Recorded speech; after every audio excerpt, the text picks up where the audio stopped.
Pumunta pala ako kina mama kanina. O, anong ginawa mo doon? Ba't di ka nagpapalam sa akin? Baka may ginawa kang milagro, ha? Ginagawa agad. Pinagalitan pala ako ni mama kanina. Bakit daw hindi mo pa ako pinakasalan? Di ba nga, pinag-usapan na natin yan? Ipon mo na kayo ng pila bago tayo magpakasal. Pag hindi mo daw ako pakasalan kagad, baka daw makakita ka ng babae na mas maganda pa sa akin. At hindi mo na ako pakasalan.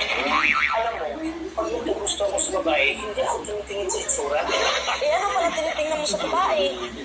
Yung baba, siyempre, baka kasi hindi mo ibog eh. Gusto mo nang maumbok. Eh hindi naman bagay sa'yo. Eh, paano mo nasabi hindi bagay? Yun nga yung shock sa panlasa ko. Paano ba bagay sa maumbok? Kung maliit, malambot at supot.